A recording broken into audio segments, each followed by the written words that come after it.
warahmatullahi wabarakatuh.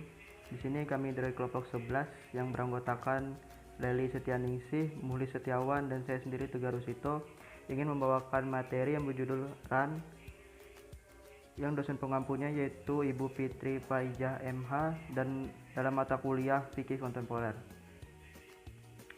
Adapun materi yang kami bahas yaitu yang pertama, pengertian gadai dan hukum gadai, yang kedua, syarat dan rukun gadai, yang ketiga, pemanfaatan barang gadai, yang keempat, siapa yang menanggung resiko jika terjadi kerusakan marhun atau barang gadai, yang kelima atau yang terakhir, jenis-jenis RAN. Baik, yang pertama yaitu pengertian gadai. Gadai secara bahasa dapat diartikan sebagai al-subut atau al-habs, yaitu penetapan dan penahanan. Secara istilah dapat diartikan menjadi suatu benda berharga dalam pandangan syara sebagai jaminan atas adanya dua kemungkinan untuk mengembalikan uang itu atau mengambil sebagian benda itu. Gadai adalah perjanjian akad pinjam-meminjam dengan menyerahkan barang sebagai tanggungan utang. Sehingga dapat disimpulkan gadai adalah menjadi suatu benda itu berharga sebagai jaminan sebagai tanggungan utang berdasarkan perjanjian atau akad antara orang yang memiliki hutang dengan pihak yang memberi hutang. Yang kedua, hukum gadai.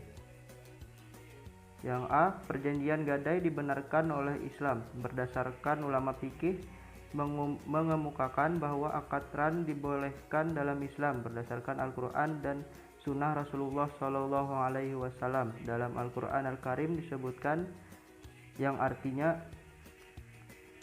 jika kamu dalam perjalanan dan bermuamalah tidak secara tunai, sedang kamu tidak memperoleh seorang penulis, maka hendaklah ada barang tanggungan yang dipegang oleh yang berpiutang. Akan tetapi jika sebagian kamu mempercayai sebagian yang lain, maka hendaklah yang dipercayai itu menunaikan amanatnya, dan hendaklah ia bertakwa kepada Allah Rabb-Nya.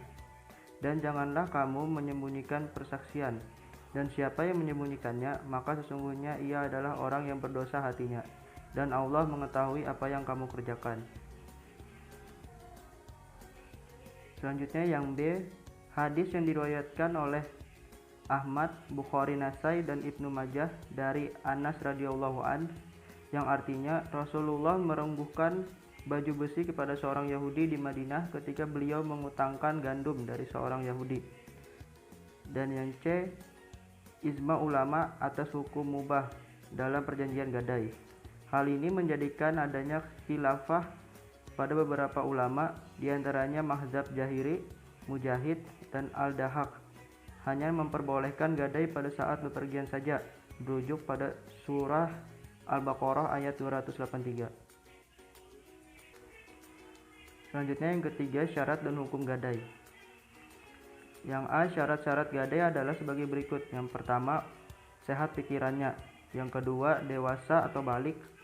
Yang ketiga, barang yang digadaikan telah ada di waktu gadai. Dan yang terakhir, barang gadai bisa diserahkan atau dipegang oleh penggadai. Yang B, adapun rukun gadai adalah sebagai berikut. Yang pertama, orang yang menggadai atau orang yang menyerahkan barang jaminan. Yang kedua, orang yang menerima barang gadai atau murtahin.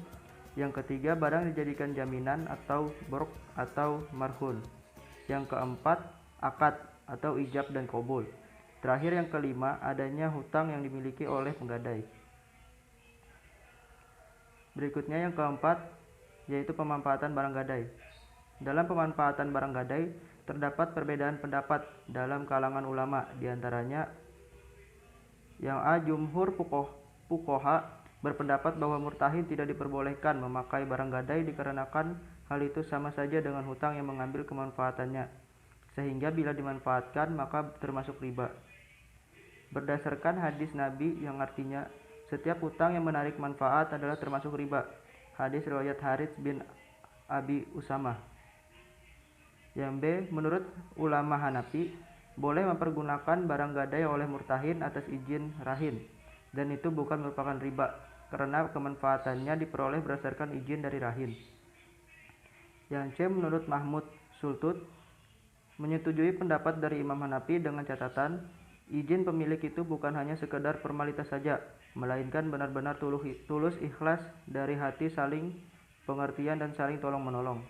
Dan yang terakhir yang D, menurut Imam Ahmad, Ishaq, Al-Laits, dan Al-Hasan, jika barang pegadaian berupa barang gadaian yang dapat digunakan atau binatang ternak yang dapat diambil susunya, maka murtahin dapat mengambil manfaat dari kedua barang gadai tersebut, disesuaikan dengan biaya pemeliharaan yang dikeluarkan secara kendaraan selama kendaraan atau binatang ternak itu ada padanya. Dan yang kelima, resiko kerusakan marhun atau barang gadai. Yang A, menurut ulama Hanafiyah, marhun yang memegang marhun menanggung resiko kerusakan marhun atau kehilangan marhun bila marhun itu rusak atau hilang karena disia-siakan maupun dengan sendirinya. Yang B, menurut ulama Syafi'iyah, murtahin menanggung resiko kehilangan atau kerusakan marhun bila marhun itu rusak atau hilang karena disia-siakan murtahin. Dan yang terakhir yang keenam, jenis-jenis ran. Ran yang diatur menurut prinsip syariah dibedakan atas dua macam, yaitu yang pertama atau yang A, ran ikar dan rasmi, atau ran takmini dan ran tasjili. Merupakan bentuk gadai di mana barang yang digadaikan hanya dipindahkan ke pemilikannya, namun barangnya sendiri masih tetap dikuasai dan dipergunakan oleh pemberi gadai. Maksudnya sendiri, Tenryagi memiliki hutang kepada Elda sebesar Rp 10 juta, ini contohnya. Sebagai jaminan atas pelunasan hutang tersebut, Tenryagi menyerahkan BPKB mobilnya kepada Elda secara ran atau ikar. Walaupun surat-surat kepemilikan atas mobil tersebut diserahkan kepada Elda, namun mobil tersebut tetap berada di tangan Tenryagi dan dipergunakan olehnya untuk keperluannya sehari-hari. Jadi maksud yang berpindah hanyalah kepemilikan atas mobil yang dimaksud. Dan yang B, ran hiyazi. Bentuk ran hiyazi inilah yang sangat mirip dengan konsep gadai, baik dalam hukum adat maupun dalam hukum positif.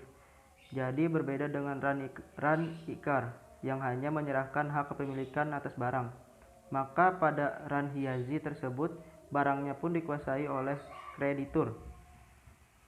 Jika dilihat dalam contoh pada poin 1, jika akad yang digunakan adalah ran hiyazi, maka mobil milik Tenryagi tersebut diserahkan kepada Elda sebagai jaminan pelunasan hutangnya. Dalam hal hutang Tenryagi kepada Elda sudah lunas, maka Tenryagi bisa mengambil kembali mobil tersebut. Baik, itulah tadi presentasi dari kelompok kami. Sekian dan terima kasih. Wassalamualaikum warahmatullahi wabarakatuh.